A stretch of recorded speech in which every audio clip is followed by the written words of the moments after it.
इस चैप्टर का नाम था साइंस एंड मेजरमेंट। पिछले 2 क्लास में, फर्स्ट क्लास में हालांकि सिलेबस पर आ गया था, उसके बाद वाले 2 क्लास में हम लोगों ने साइंस का पोर्शन क्लियर किया।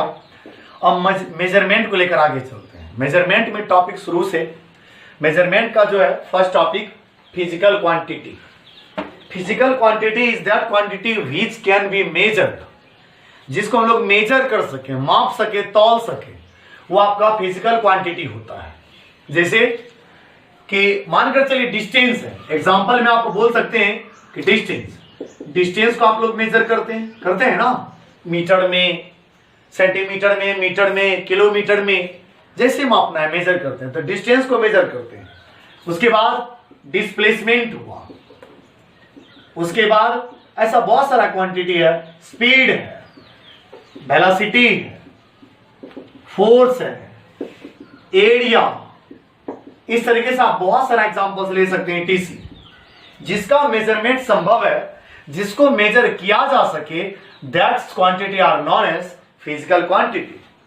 इस तरीके से हम लोग क्या किए, फिजिकल क्वांटिटी, ये जो फिजिकल क्वांटिटी को 2 भाग में पहले बांट लेते हैं। फिजिकल क्वांटिटी को 2 पार्ट में बांटा जाए। एक का नाम है बेसिक क्वांटिटी,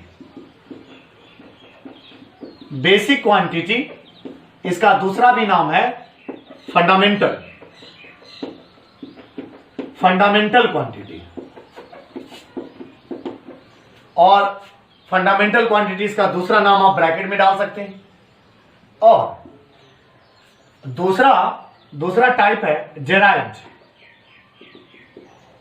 जेराइव्ड क्वांटिटी। मैं डेफिनेशन बोल देता हूं, पहले समझ लीजिए, उसके बाद आप नोट भी कर लेंगे। तो पहले आपने फिजिकल क्वांटिटी पढ़ा, जिसका मेजरमेंट संभव है। अपना पूरा साइंस मेजरमेंट पर ही डिपेंड करता है, बिना मेजरमेंट का साइंस पॉसिबल नहीं है। यानी एक बात नोट में आप नोट करेंगे, साइंस डिपेंड्स ऑन मेजरमेंट।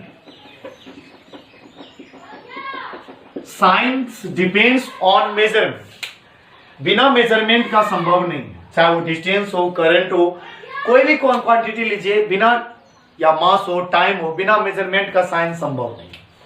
आप फिजिकल क्वांटिटी को 2 भाग में डिवाइड किए। सबसे पहले बेसिक क्वांटिटी, फंडामेंटल बेसिक, ये फंडामेंटल इसका नाम है, इसके फंडामेंटल के आधार पर ये कहा जा सकता है ये खुद फंडामेंटल है। That means that physical quantity which cannot depend on others, which are independent from others, जो स्वतंत्र है, जो किसी पर डिपेंड नहीं करता है, ये हो गया आपका फंडामेंटल या बेसिक क्वांटिटी। जो कि टोटल काउंटिंग के हिसाब से देयर आर 7 बेसिक या फंडामेंटल क्वांटिटीज, टोटल काउंटिंग के हिसाब से 7 है पूरी दुनिया में।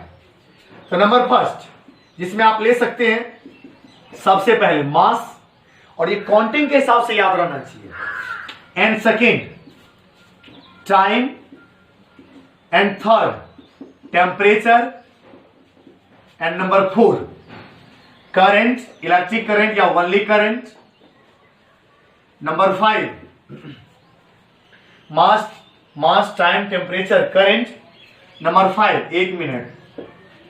लास्ट में लिखेंगे लुमिनस इंटेंसिटी, एक मिसिंग हो रहा है बीच से, और एक 6 हो गया amount of substance, luminous intensity, current, temperature, mass. एक हो गया लेंथ, जिसको आप डिस्टेंस करते हैं। अब आइए लुमिनस इंटेंसिटी।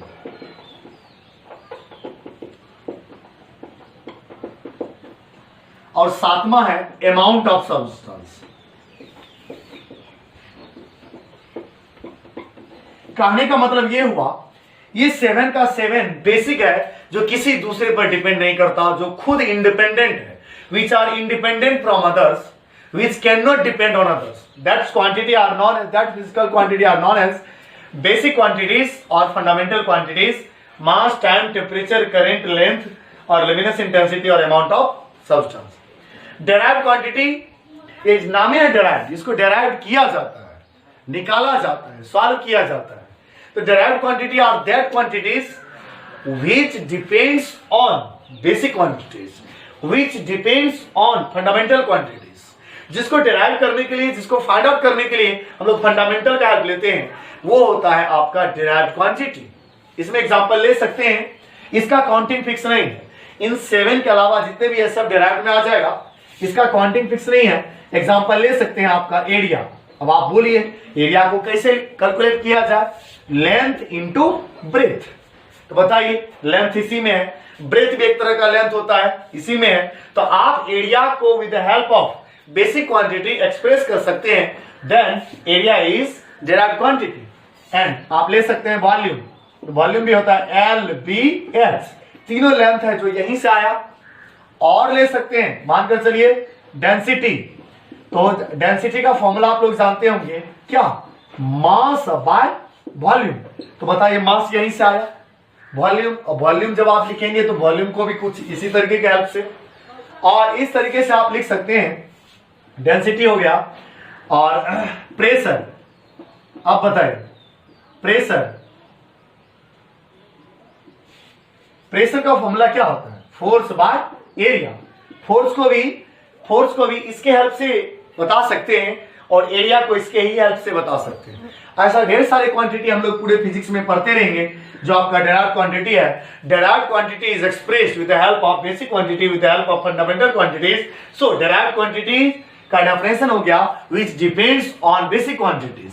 जो बेसिक क्वांटिटी पर डिपेंड करता है, इसका काउंटिंग फिक्स नहीं है. इस तरीके से. और यहां पर बेसिक क्वांटिटी जो 7 है, 7 का 7 आपको ऐसा जरूरी नहीं नंबरिंग याद हो, यानी सिलसिलेवार ढंग से कैसे भी याद हो, बट 7 का काउंटिंग अच्छे तरीके से याद हो. और इस तरीके से ये हो गया आपका फिजिकल क्वांटिटी का 2 पार्ट. तो physical quantity which can be measured और basic quantity which are independent from others, which depends on basic quantities, वो हो गया derived क्वांटिटी. इस तरीके से ऑब्जेक्टिव क्वेश्चन में आएगा बेसिक क्वांटिटी कितने हैं, फंडामेंटल कितने हैं, तो 7, और derived का काउंटिंग फिक्स नहीं है. इसको आप नोट करेंगे अपने से. और अगले क्लास में आपको यूनिट बताया जाएगा, यूनिट किसको कहते हैं. फिलहाल के लिए शुक्रिया, थैंक यू.